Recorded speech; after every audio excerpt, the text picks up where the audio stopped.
Gentlemen, you're welcome to the podcast. This is the Dururmi Super League 6.1 podcast, and I am Uche.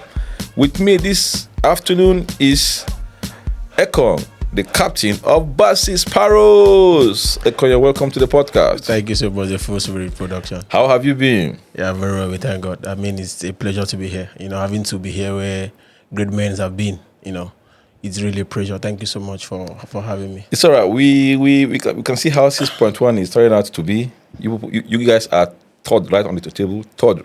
Yeah, we are fourth on the table. Fourth, okay, because you lost to the Wolves in your very first match of March day 3. March day 3. Yeah. That's the reason why you guys are third. But how has the tournament been so far for you guys, Bassey Sparrows? I just want to say first of all that the tournament generally has been worth the while. Having to witness, tenacity, great, preparations, a lot of activities being put in place, to have the level of tournament that we have now. I mean, I must commend all the team owners or the team captains, for a job well done. Then for us in Bassey Sparrows, I have a team manager that is passionate about winning, always wanting to win. A serial winner, like most of the team owners will always refer to Bassey as. So us has been the fact that, the team manager has some kind of player that he naturally would like to play with, but due to how, the selection process are being done, sometimes you don't really get to have what you want. But looking at our team, we are actually making do with all the materials that we have, all the qualities of players that we have, and we are just having only one thing, and that is the belief that we can go all the way to win the tournament. Let's start from the selection process. That first day, as per the power ranking, we thought or we believed that Bassey Sparrows would have picked what's his name, Kante, if he was there. But at the end of the day, you guys picked Gnabry as your first choice. Let me ask this question. If Kante was actually on that lineup, would you have gone for him? I would say for my team manager. Let me just, he's the owner of the team. He calls the shop to some extent. I only provide assistance where necessary. I know that my team manager had Kante in mind. That is a fact. My team manager definitely had Kante in mind. But it was a blessing in disguise for us to have. So you're saying you're not disappointed picking? Definitely, we are not disappointed. But does he feel the same way? Bassey himself. Bassey has actually found comfort in the reality that he doesn't have Kante in his team. Rather, he has the likes of Gnabry, the likes of Joe and Yarrow, and the likes of myself and a couple of other players in our team. But I think he has actually made peace with that fact and is willing to, as you can see from week 1 to week 3, work assiduously with the team to see how we can, clinch the title. Your team has played about 16 matches now? 12? Yes, about 12? Yes, about 12 matches for each week. So which of your players has really shown you greatness? Like, you are impressed with whatever they've done? Like, let me use the word, the surprise package of your team. Definitely, I think is unarguably Joe, the player of the week for week 2. Joe. Joe has I didn't even know Joe could be that powerful. Joe has been that player that he actually offers you everything you need in a player. That commitment. I actually tell people that the differences that makes team or the differences that make people succeed when it comes to football has to do little or no factor with skill or what you think you can do or your own belief system. It has to do with determination. How you're serious, I'll just take for instance, the recent Champions League semi-final that has just been concluded between, FC Barcelona and Inter Milan. Yeah. You agree with me that I cannot compare head-to-head the players in Inter Milan and Barcelona, but what actually played out that day was that confidence, that belief that they can go all the way and beat FC Barcelona. It has to do with belief. It has to do with the confidence, your preparedness, your mindset. Everything starts in football and ends with the mind. If you lose in your mind, you've lost it. When you win in your mind, you've actually won it. Everybody has been showering encomiums on you. Like, this is not the Ekong we saw last season in 5.2. Your game has really improved in this season. Like, you have just been everywhere. You are the shield. You've been so interesting to watch.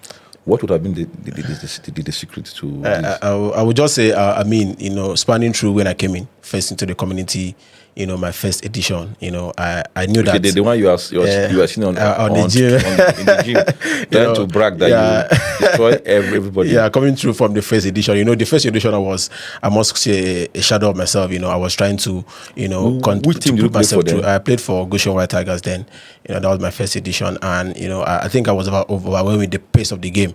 I never knew the level of intensity. Yeah, it was heightened. It was the tournament was different from trainings. The intensity, the seriousness, the passion.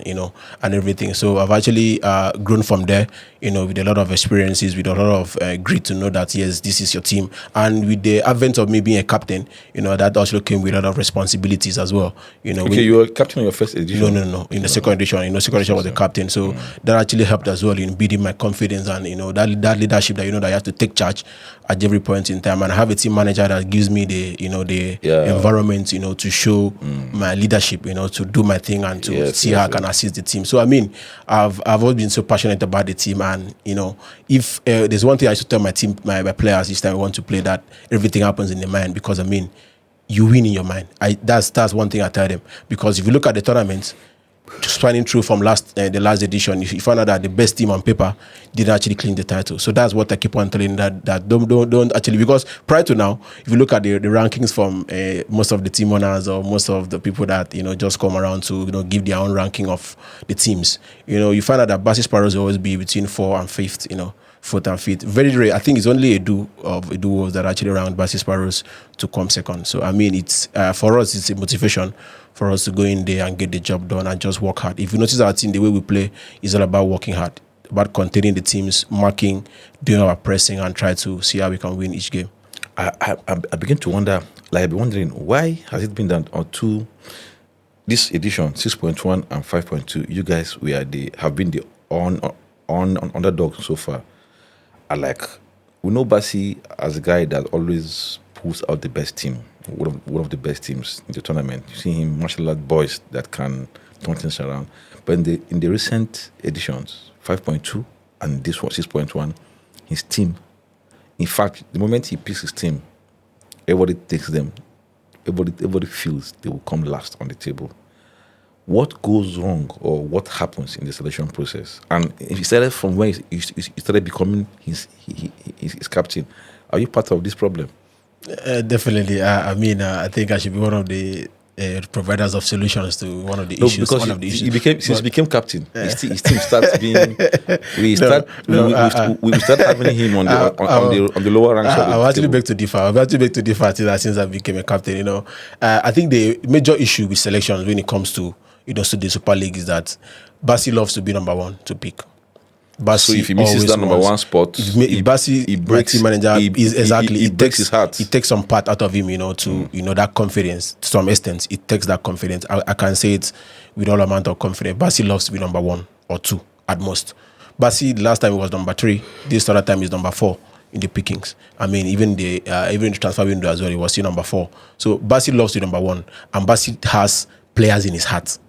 That is one thing about Bassey that you must know. Bassey has players in his heart. Bassey wants to have this player that he loves inside his heart. Bassey does not care about, this player is improving, this player can do this player can do that. He wants those players that he believes fit into his pattern of play. So I feel that has been a factor, because you agree with me that when you're number 4 in the picking order, you find out that you might not really have players like they're the one you picked, like the Gnabry that I picked first in the last edition, or during the picking season, in the picking session. Sorry, I think he naturally would have wanted Kante, like you said. He wanted Kante, notwithstanding the fact that if he has seen the likes of Enshaw or Willie, yes, he will happily with open hands pick any of them. So he believes that those players are the players that can win a tournament. And we find out the years he used to win, he was usually number 1.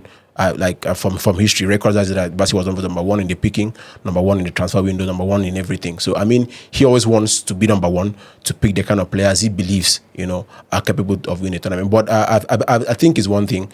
I think that when it comes to the Super League, you can never have everything. I believe you can never have everything. You can never have all the players you want. You can never have the kind of players that you have in mind, because the picking order might not always go in your favor or the way you want. So definitely that's the factor. But the truth is that, like I always told him, we have to make do with our squad. We have to believe in our team, believe in all their capacity, their potential. Because I mean, we have a good crop of players. We have a very good crop of players. So I would not say that him being number 4 or 5 is as a result of me being the captain. I would not say that. I only say that maybe due to some certain factors like the pickings, like the selections. I think that has been a factor. But like I always tell him that we have to always get things right. This part of the numbers that we pick, but I mean we are ready to right all the wrongs and push forward with competition. Your team lacks an out and out striker. Yes, definitely. I believe in your midfield. There is Joe, there is Gnabry. Yaro is not actually a potent striker, so to say. You can't count on him for goals, but you can count on him for assists. In the Super League, he's not really shown us the metal he's made of. Or so, he's not really shown us what we think he should be. You have Unity as the only striker in your team, but Unity has since passed his best days. His best days are behind him. But you also have another guy, 042. I wonder why you guys didn't play 042 in the last week. Definitely, I agree with you about the fact that we are short of goals, we are short of firepower. Because if you look at our last 2 games against Goshen White Tigers and against Allen Foxes, we were actually dominating from start to finish. But our issue has always been to converting our chances. Those final 8 moments, who scores the goals for us. You find out who has been our highest goal scorer is Joe, a midfielder. So that goes to show that we are just lacking in that end, just to execute just the final balls. We do the playing, we do the marking, we do everything.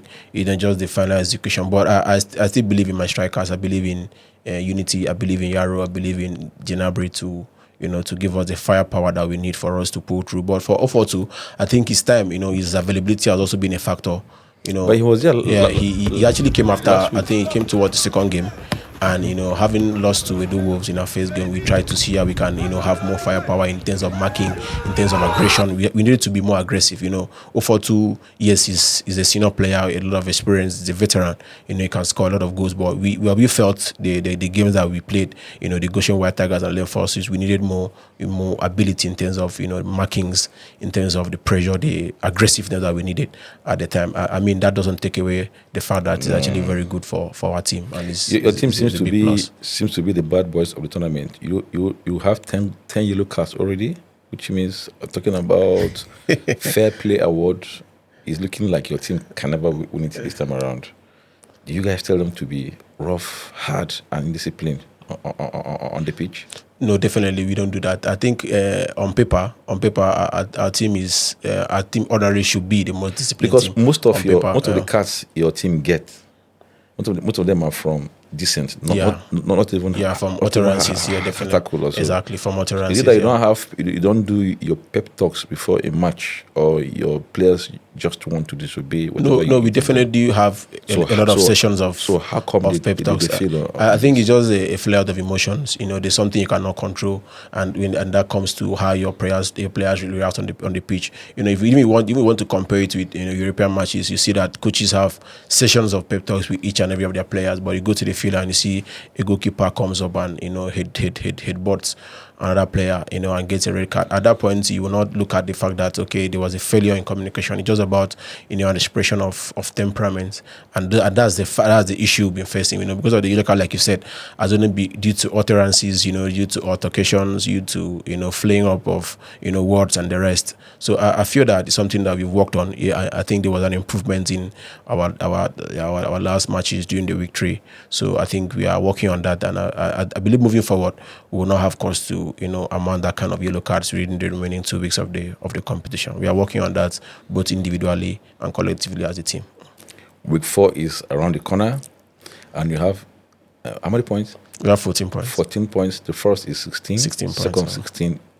You 14. Edu was 15. Edu was 15. You 14. Allen Fox is 10 points.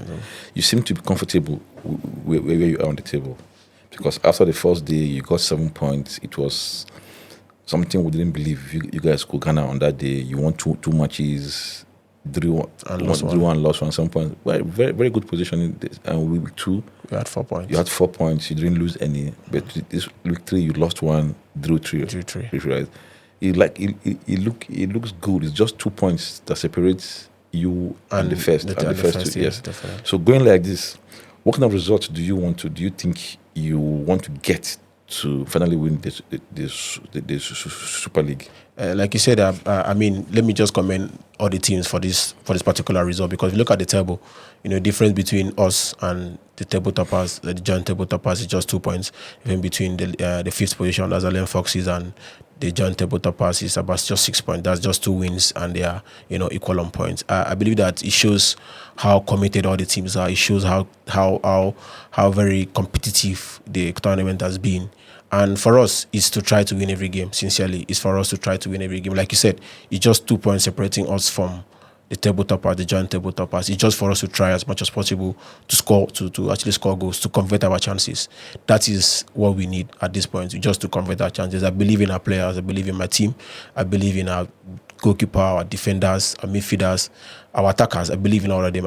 We just have to find that niche, that final cutting edge for us to convert our chances. We actually create chances in matches. We actually, put pressure on our opponent as much as we can. We just have to convert all our chances. We just have to convert our chances and try to win the game, because I know that if my attackers can score for me, they should be rest assured that there will be no room for. You don't have attackers. You only have one attacker, which is Unity. I have players. I have midfielders that have turned attackers. Unity cannot score. No, I have midfielders that have turned attackers. I have the likes of Dejo and Gnabry. You got Hassan in the transfer, right? No, we got a midfielder. I've forgotten the name, but it's a midfielder. Okay, I remember the guy. I can see him now. I can see his face. Yeah. How would you rate him in his game? Was he a good buy? Super addition. So he least stabilized super addition. Like, I mean, they couldn't have been any other addition than that. I mean, super addition. So for me, I think what is lacking in your team is just that strike force. It's simply no striker. Just I feel it's time you brought in 042 to help you out there. You might be thinking, my opinion, if I was your coach, I feel 042 is as deadly as any striker.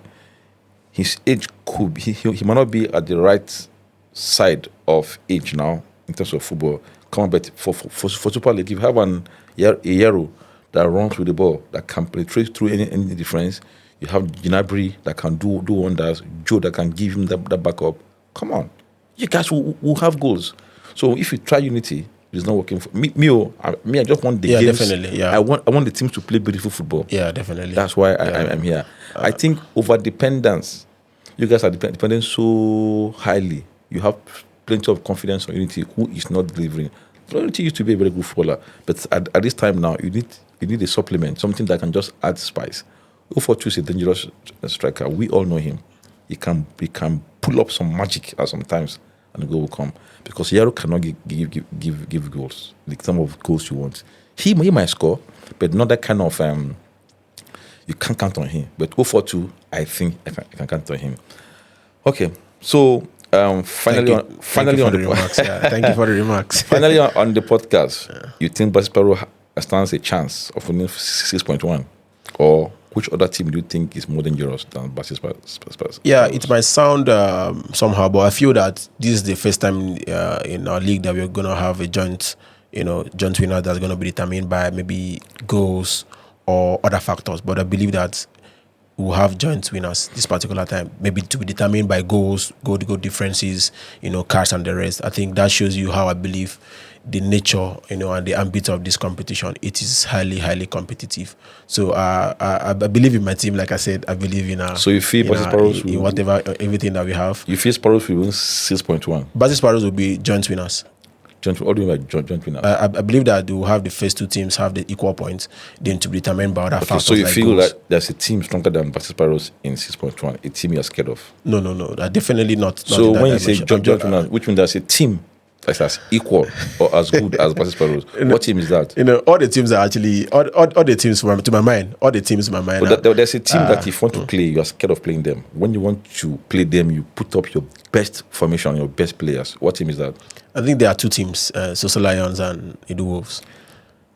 There are two teams that when we are playing them, we know that yes, we are in for. But you've won the Edo Wolves in we've won the Wolves your two victories were against Edo Wolves and Allen Foxes. Allen Foxes. Okay. But not to undermine any other team. I'm just saying that the team that after all you the lost teams to, are exactly you want to do Wolves and you're just scared of them. exactly. It shows So, that you're so not. it You're not shows respecting them. not scared per se, but to having that focus, when you're playing them because of the parties involved. You know how strategic a do can be. You know how strategic Black Child is How captain can thinking be. they can I be. mean, They can overthink for a game like Pep Guardiola. exactly. You know how they can be. You know how Social Lions can be very influential in these games. You know how you know And the very kind of physical squad. as You know the well. kind of squad that they parade.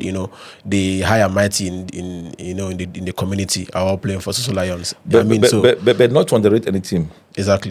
Which team do you think you don't really like whenever you want to play them?